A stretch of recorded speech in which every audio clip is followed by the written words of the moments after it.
সম্মানিত আজকে election commission ভবনে উপস্থিত কমিশনের সঙ্গে আমাদের বৈঠক শেষে আমাদের সম্মানিত জামাত নেতৃবৃন্দ, প্রিয় সাংবাদিক বন্ধুগণ এবং সম্মানিত দেশবাসী ভাই ও বোনেরা,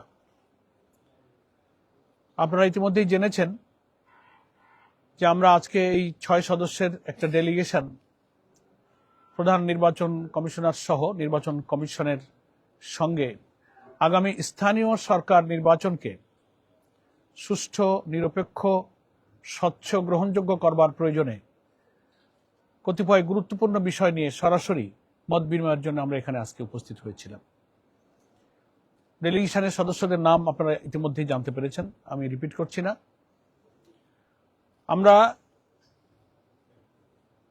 নির্বাচন কমিশনের পক্ষ থেকে একটা চিঠি পেয়েছিলাম 1 মাস আগে যে সম্ভাব্য স্থানীয় সরকার নির্বাচনের নিরপেক্ষতা এবং সুষ্ঠু নির্বাচন করার জন্য ওনারা কিছু নীতিমালা, কিছু সুপারিশ, রিকমেন্ডেশন করবেন। সে ব্যাপারে রাজনৈতিক দল হিসেবে আমাদের মতামত ওনারা চেয়েছিলেন। গত 30শে জুন আমরা একটা লিখিত মতামত দিয়েছিলাম, সেখানে 7টি প্রস্তাব, পরামর্শ আমাদের সেখানে ছিল। আজকে প্রায় 1 মাস পর, আজকে 29শে জুলাই, আমরা সরাসরি এসেছি আরো 2টো নতুন প্রস্তাব নিয়ে। স্পেশালি একটা চিঠি আমরা চিফ ইলেকশন কমিশনারকে দিয়েছি, তার সঙ্গে আগের দিনের 7টি প্রস্তাব যুক্ত করে এই 9টি প্রস্তাবের উপরই আমাদের আজকে মোটামুটি আলোচনা হয়েছে। আগের দিনে আমরা যে চিঠি দিয়েছিলাম, গণমাধ্যম কর্মীরা সে চিঠি ইলেকশন অফিস থেকে পেয়েছেন, সেটা নিয়ে আপনারা অনেকেই নিউজ করেছেন, আমাদের সঙ্গে অনেকে টেলিফোনে সেসব বিষয়ে ব্যাখ্যা বিশ্লেষণ আপনারা চেয়েছেন। আজকে প্রধানত 4টি গুরুত্বপূর্ণ বিষয় আমরা আলোচনায় নিয়ে এসেছি। তার মধ্যে প্রধান এবং খুবই গুরুত্বপূর্ণ বিষয় হলো, একেবারে অতি সম্প্রতি 2-1 দিনে সরকারের একজন রাজনৈতিকভাবে পরিচিত পলিটিক্যাল ফিগারকে নির্বাচন কমিশন সচিবালয়ের অতিরিক্ত সচিব, এডিশনাল সেক্রেটারি হিসেবে জনাব শামসুল আলমকে নিয়োগ দেওয়া হয়েছে। আমরা এটার তীব্র নিন্দা করেছি, তার নিয়োগ বাতিল করার দাবি জানিয়েছি গতকাল দলের পক্ষ থেকে সংবাদ সম্মেলনের মাধ্যমে। আজকের চিঠিতে যে 2টি গুরুত্বপূর্ণ বিষয়, তার এটা অন্যতম গুরুত্বপূর্ণ বিষয়। আমরা বলেছি, বাংলাদেশের সংবিধান অনুযায়ী এটা একটা সাংবিধানিক প্রতিষ্ঠান। ইলেকশন কমিশন একটা কনস্টিটিউশনাল বডি। এখানে কোনো পলিটিক্যাল ব্যক্তির নিয়োগ যে কোনো নির্বাচনকে নিরপেক্ষ করার ব্যাপারে অন্তরা এবং বাধা। এবং জনাব শামসুল আলম সাহেব বিএনপির স্থায়ী কমিটির সদস্য, সিনিয়র নেতা, আমাদের রাজনৈতিক সহকর্মী এবং সিনিয়র নেতা জনাব নজরুল ইসলাম খানের নেতৃত্বে গঠিত বিএনপির নির্বাচনী আসন পুনর্বিন্যাস একটা কমিটি আছে, সেই কমিটির সদস্য হিসেবে তিনি দায়িত্ব পালন করেছেন। এবং আজকের আলোচনায় যখন আমরা এই অভিযোগটা করেছি, বাইদি ভাই কথার মাধ্যমে আমরা এটা জেনেছি যে সেই কমিটির দায়িত্ব পালনের প্রয়োজনেই তিনি এই ইলেকশন কমিশন অফিসেও একবার এসেছেন। তো আমাদের আজকের আলোচনার প্রথম এবং প্রধান উদ্বেগের বিষয়, যেটা ওনাদেরকে জানিয়েছি, যে এই রাজনৈতিক নিয়োগকে বাতিল করতে হবে।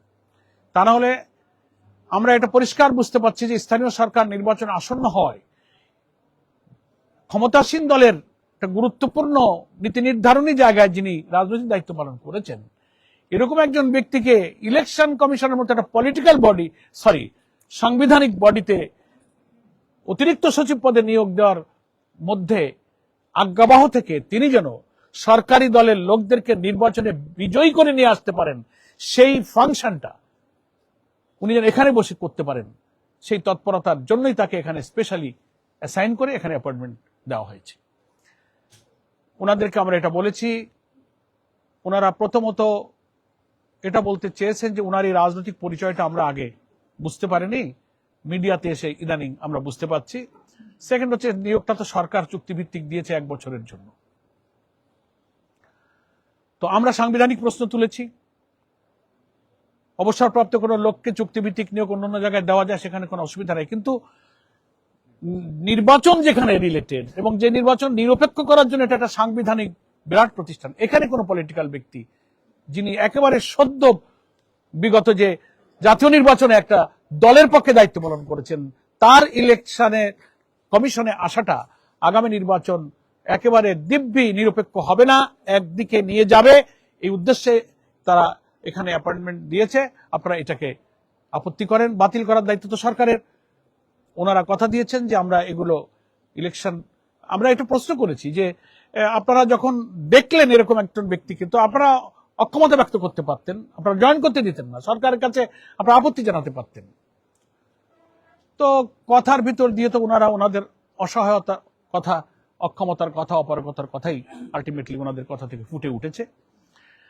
সেকেন্ড বলেছি আমরা অতি সম্প্রতি নির্বাচন কমিশন আগামী স্থানীয় সরকার নির্বাচনের ব্যাপারে কিছু রিকমেন্ডেশন তারা তৈরি করেছেন। তার মধ্যে গুরুত্বপূর্ণ একটা হচ্ছে এমপিওভুক্ত শিক্ষক যারা স্কুল, কলেজ, মাদ্রাসা, বিভিন্ন শিক্ষা প্রতিষ্ঠানে যারা সরকারি বেতনের একটা অংশ পান, সেই শিক্ষকরা নির্বাচনে অযোগ্য হবেন, এভাবে তারা একটা রিকমেন্ডেশন এখানে তৈরি করেছেন। আমরা মিডিয়ার মাধ্যমে বুঝতে পেরেছিলাম যে সরকারের কাছে তারা পাঠিয়েছে এবং মিনিস্ট্রিতে এটা বিচার বিবেচনার জন্য অপেক্ষায় আছে। আজকে ওনারা এটা স্বীকার করলেন যে হ্যাঁ, আমরা এটা রিকমেন্ডেশনে আমরা একমত হয়েছি, সেটা এখনো আমরা সরকারের কাছে পাঠাইনি, এই কথাটা ওনারা আজকে বললেন। তো ওনারা মুখের পরে চিফ ইলেকশন কমিশনারের উপস্থিতিতে কথা বললে তো এটাই আমরা বিশ্বাস করলাম। রিয়েল জিনিসটা গণমাধ্যম কর্মীদের কাছে কি তথ্য আছে, that is up to you. তো যাই হোক, সেটা ওনারা পাঠান আর না পাঠান, এই রিকমেন্ডেশন যে ওরা নিয়েছেন এবং ওনারা অ্যাপ্রুভ করেছেন, এটা সত্য। আমরা এটারও তীব্র আপত্তি জানিয়েছি এবং আমরা এখানে সাংবিধানিক অনেক প্রশ্ন তুলেছি।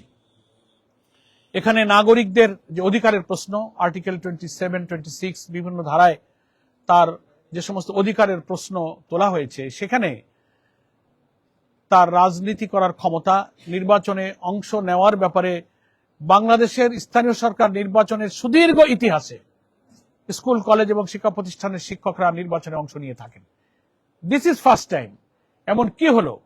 এবং without any discussion with the stakeholder. আমরা তো আশা করেছিলাম যে নির্বাচনে কোনো পলিসি নীতি নির্ধারণ করতে গেলে সাধারণত সেটা ন্যাশনাল ইলেকশন হোক, লোকাল গভর্নমেন্ট ইলেকশন হোক, সাধারণত পলিটিক্যাল পার্টি বা স্টেক হোল্ডার ওনারা মত বিনিময় করেন, কোন রকম আলোচনা ছাড়াই ওনারা একটা রিকমেন্ডেশন করে সরকারকে ওনারা দিয়ে দেবেন। এসব প্রশ্ন তুলেছি।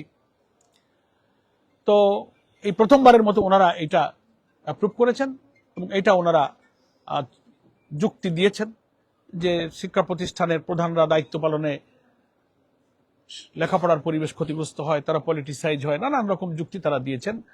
আমরা বলেছি দেশের নাগরিক সবাই আমরা ভোটার, সংবিধানে এমপিওভুক্ত প্রতিষ্ঠানের লোকদের চাকরি তো নিষিদ্ধ, রাজনীতি করা তো নিষিদ্ধ নেই। এবং জাতীয় নির্বাচনের ক্ষেত্রে এমপিওভুক্ত শিক্ষকদের নির্বাচনের ব্যাপারে তো আপনারা কোনো বিধিনিষেধ আরোপ করেননি, তারা তো ইলেকশন করছেন। প্রশ্ন করলাম যে সেটা কি আপনারা করেছেন? বল না, আমরা শুধু লোকাল গভর্নমেন্ট ইলেকশনের জন্য এই নীতিমালাটা অ্যাপ্রুভ করেছি। তাহলে কি হলো? এটা দ্বৈততা, দ্বিচারিতা, বৈষম্য হলো না? একটা ইলেকশন করতে পারবে আর একটা পারবে না। তো এই যে একটা বৈষম্য সংবিধানে নাগরিক অধিকারের ক্ষেত্রে, নির্বাচনের ক্ষেত্রে, রাজনীতির ক্ষেত্রে প্রত্যেক সিটিজেনের যে সাংবিধানিক অধিকার নিশ্চিত করা হয়েছে, এটা তার খেলাফ। আপনারা এটা রিভিউ করেন, আপনারা নির্বাচন কমিশনের মিটিংয়ে এটা পুনরায় বিবেচনা করে এটাকে আপনারা বাতিল করেন, সরকারের কাছে আপনারা এটা বলতে পারেন। এই সব বিষয়গুলো তুলেছি। তো একটা হলো শামসুল আলম সাহেবের নিয়োগ বাতিল, দুই হলো এমপিওভুক্ত নির্বাচনের জন্য শিক্ষকদেরকে অযোগ্যতা ঘোষণা করার যে বিধান করা হচ্ছে, এটাকে বাতিল করে যা পূর্বের বিধান ছিল সেটাকে বহাল করতে হবে। হ্যাঁ, আর ওনারা বলছেন যে আমরা এটা ইসির মিটিং এ আপনাদের এই চিঠি নিয়ে আমরা আলোচনা করব, নিজেদের মধ্যে আমরা রিভিউ রিথিং কি করা যায় এটা বিবেচনা করবেন বলে ওনারা আমাদেরকে আশ্বস্ত করেছেন। আর আগের দিনের দেওয়া 30শে জুনের চিঠির দুইটা ইম্পর্টেন্ট বিষয় নিয়ে আমরা কথা তুলেছি। সেটা হচ্ছে যে আমাদের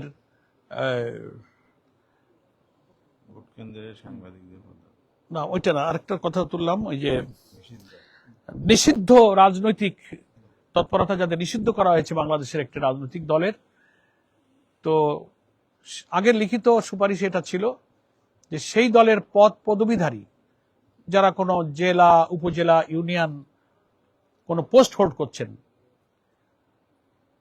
তো যে দলের রাজনীতি করাটা সন্ত্রাস বিরোধী আইন দ্বারা সরকারের নির্বাহী আদেশে নিষিদ্ধ করা হয়েছে, তো রাজনীতি তো মানুষই করে, রাজনীতি আর অন্যরা কেউ এসে করে না। তো যে ব্যক্তি রাজনৈতিক দলের কোনো পোর্টফোলিও, কোনো পোস্ট হোল্ড করবেন, তিনি যদি কোনো রাজনৈতিক দলের নেতৃত্বে থাকা অবস্থায় কোনো নির্বাচনে অংশ নেন, that is on kind of election politics, that is on kind of politics. তো কথা হচ্ছে, রাজনীতির নিষিদ্ধ থাকলে ব্যক্তি যেহেতু রাজনীতি করে, ব্যক্তির নির্বাচন করাটাও একটা রাজনীতি। ফলে পদ পদবীধারী নিষিদ্ধ দলের কোন ব্যক্তির নির্বাচনে অংশগ্রহণকেও অযোগ্য এবং নিষিদ্ধ করতে হবে। তার অর্থাৎ আরেকটা পয়েন্ট বলেছি যে এই সরকার, বর্তমান সরকার ক্ষমতায় এসে তারা সিটি কর্পোরেশন, তারপরে জেলা পরিষদ, বিভিন্ন উন্নয়ন কর্তৃপক্ষ, গুরুত্বপূর্ণ বিধিবদ্ধ স্বায়ত্তশাসিত সংস্থায় তারা পলিটিক্যাল অ্যাপয়েন্টমেন্ট দিয়েছেন। এদের উদ্দেশ্য পরিষ্কার বোঝা যায় যে তিনি এখানে নিয়োগ দিয়েছেন যে তিনি ওখানে দায়িত্ব পালন করবেন, সামনে যখন স্থানীয় সরকার নির্বাচন আসবেন তিনি এই নির্বাচন পর্যন্ত সিটি কর্পোরেশনের, জেলা পরিষদের বা বিভিন্ন গুরুত্বপূর্ণ পদের সুযোগকে, ক্যাপাসিটিকে, সামর্থ্যকে কাজে লাগিয়ে পাবলিককে সার্ভ করবেন। ঠিকাদারি, ব্যবসা বাণিজ্য, কন্ট্রাক্টরি, নানান চ্যারিটি ওয়ার্ক করে তিনি জনপ্রিয়তা নেবেন এবং নির্বাচনে তিনি আবার প্রার্থী হবেন। আমরা এটা আপত্তি করেছি যে তাদেরকে নির্বাচনে অযোগ্য করতে হবে, কারণ এরকম স্থানীয় সরকারের পদে থেকে 2, 5, 10 মাস সার্ভ করে সাথে সাথে ইলেকশনে ক্যান্ডিডেট হওয়া মানেই হচ্ছে যে এই নির্বাচনকে নিরপেক্ষ হতে দেওয়া হলো না, দলীয়করণের জন্য তাকে এখানে নিয়োগটা দেওয়া হয়েছিল এবং নির্বাচন একেবারে দিব্যি এটা একটা দলীয় নির্বাচন হবে, পক্ষপাতিত্ব হবে, এটা নিরপেক্ষ হবে না, স্বচ্ছ হবে না। আমরা এই সমস্ত পদে যাদেরকে রাজনৈতিকভাবে নিয়োগ করা হয়েছে তাদেরকেও নির্বাচনে অযোগ্য ঘোষণা করার দাবি জানিয়েছি।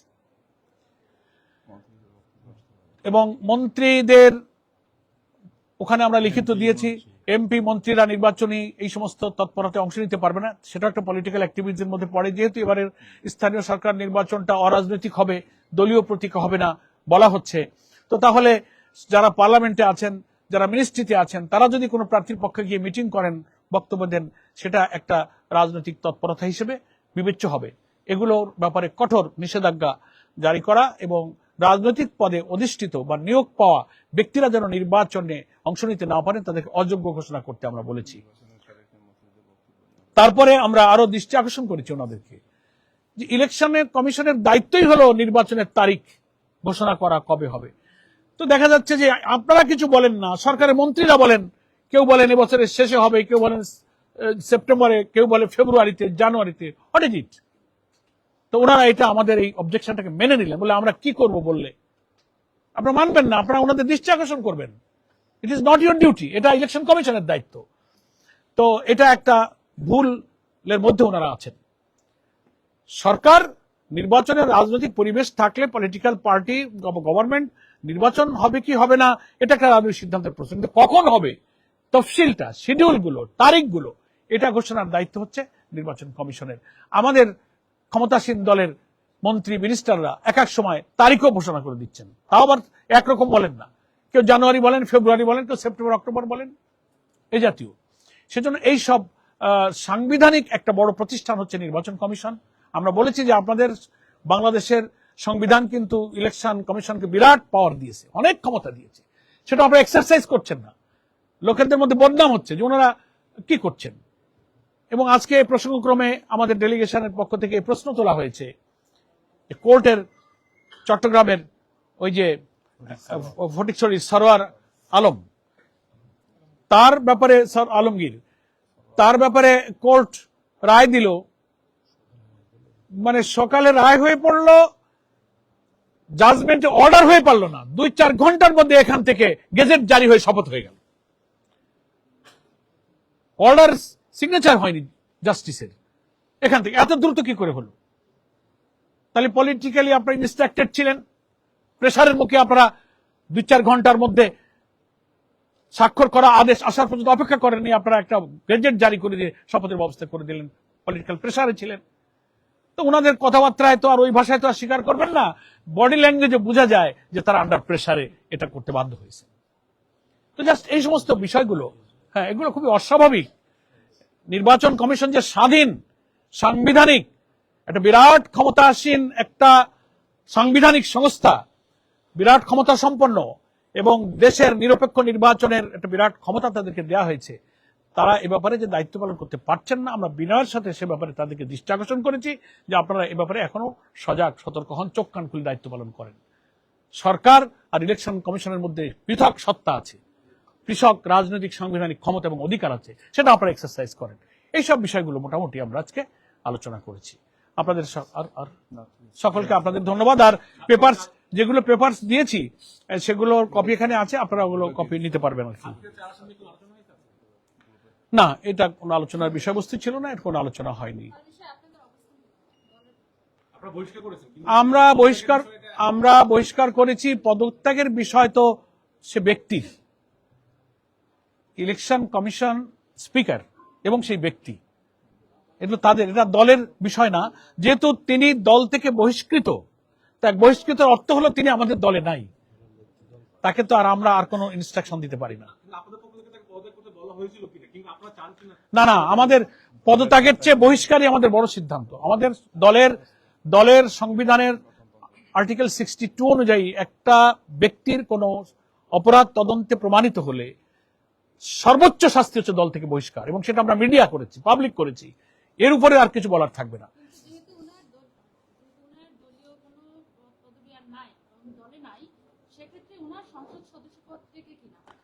এটা সাংবিধানিক প্রশ্ন, EC and speaker will decide. এই ব্যাপারটা আমার নয়, এটা আমাদের সাংবিধানিক স্পিকার এবং নির্বাচন কমিশনের বিষয়। দে উইল ডিসাইড, এটা তাদের উপরে আমরা ছেড়ে দিয়েছি। এখানে আমাদের ওনারা এটা নিজেদের মধ্যে আলোচনা করবেন। ওনারা ধৈর্য সহকারে শুনেছেন এবং গুরুত্ব দিয়েছেন বলে বোঝা গেল। দেখা যাক, আল্লাহ ভরসা। তো না, এই বিষয় নিয়ে ইলেকশন কমিশনের কোনো কথা হয়নি। শিশির ভাই কি আছেন না চলে গেছেন?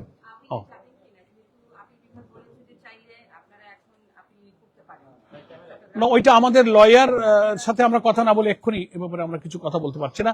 তো আজকে যেহেতু এই কোনো বিশেষ স্পেসিফিক আসনটা আমাদের আলোচনার সাবজেক্ট ম্যাটার ছিল না, তো আপনাদের স্থানীয় সরকারটাই আমাদের আজকের ইলেকশন কমিশনের ডেপুটেশনের ডেলিগেশনের উদ্দেশ্য ছিল। সে ব্যাপারে আপনাদেরকে আমরা ব্রিফ করেছি। আপনাদের সকলকে ধন্যবাদ। না, এই ব্যাপারে না, এই নিয়ে আমাদের কোনো আলোচনা হয়নি। চট্টগ্রাম যশোর 4 আসনেও দেখেছেন যে গতকালকেও একটা ঝামেলা শুরু হয়েছে, আবার 7/4 সংসদ সদস্য। এতে করে আপনারা একটু সমালোচনা করছেন কিনা বা চাপে আছেন কিনা, চাপে আছে কিনা? ভাই শোনো, কোন চাপ নাই। একটা কথা হচ্ছে যে যন্ত্র তো একটা সবার হাতে আছে, এক লাইন লিখে চাপ দিলেই তো চলে যায় দুনিয়ায়। এটা এখন পত্রপত্রিকার তো একটা এডিটোরিয়াল পলিসি থাকে, কিন্তু ফেসবুক সোশ্যাল মিডিয়ার কোনো এডিটোরিয়াল পলিসি নাই। আমার মনে যা আসলো লিখে দিলাম। রং আর রাইট ভিন্ন ব্যাপার। এখন যশোর 4-এ আমাদের মাননীয় সদস্য অত্যন্ত সহজ সরল ভালো মানুষ। তার একটা মেয়ে দীর্ঘদিন ধরে অসুস্থ, আমি নিজে ব্যক্তিগতভাবে জানি। অন্তত 15-20 বছর ধরে আমি যশোর যাতায়াত করে, আমার বাড়ি খুলনায়। উনি এই মেয়েটার জন্য, উনি এবং ওনার ওয়াইফ একজন কলেজের টিচার, উনি নিজেও কলেজ অধ্যাপনা করেছেন। এই মেয়েটা অসুস্থ, ভারত বাংলাদেশ বিভিন্ন ট্রিটমেন্ট, সাইকোলজি, সাইকিয়াট্রিক, ফিজিক্যাল, নানান, তার প্যানক্রিয়াস ড্যামেজ হয়ে গেছে, নানান রকম অসুস্থতা, আইসিইউতে থাকে। মেন্টালি সে অনেক সময় আপসেট হয়ে যায়, ব্যালেন্স থাকে না। তো তার বাড়ির পাশের কিছু আসা যাওয়ার পথে হয়তো কথাবার্তায় কিছু অনাকাঙ্ক্ষিত 2-1টা ছোটখাটো ঘটনা ঘটতে পারে, কিন্তু সেটাকে স্থানীয়ভাবে সরকারি দলের লোকেরা এবং বিরোধী দলের লোকেরা একেবারে সংগঠিত হয়ে একজন মাননীয় সংসদ সদস্যের বাড়িতে হামলা করা, ওই মেয়েটার গায়ে হাত তুলেছে, মাননীয় সংসদ সদস্যের স্ত্রীর গায়ে হাত তুলেছে। That is very unfortunate. এটা কোনো গণতন্ত্র না, এটা কোনো দলীয় ভদ্রতা শিষ্টাচার হতে পারে না, সভ্য হতে পারে না এটা। এই জন্য আমাদের মিডিয়ার বন্ধুদেরকে বলবো, আমরা আপনাদের আন্তরিক সহযোগিতা চাই। একটা জিনিসের রং আর রাইট, রিয়েল জিনিসটা, তার বাস্তবতা দেখে শুনে আপনারা লিখবেন। নজরুল ইসলাম গাজী তার ব্যাপারে নিউজ করেছেন আপনারা, সত্য নিউজ যেগুলো এসেছে, আমরা তো তার ব্যাপারে কোনো আপত্তি করিনি, বাড়াবাড়িকে আমরা আপত্তি করি। কিন্তু আমাদের গোলাম রসুল সাহেব যশোর 4-এর সংসদের ব্যাপারে অনেকেই ইচ্ছাকৃতভাবে পলিটিক্যালি ব্যাড ইন্টেনশনে তার ইমেজকে, জামাতের ইমেজকে ড্যামেজ করার জন্য চেষ্টা করা হয়েছে। আমরা আপনাদের সকলকে আবারও ধন্যবাদ জানাই এবং মিডিয়াকে আমরা সত্যের পক্ষে থাকার জন্য আহ্বান জানাই।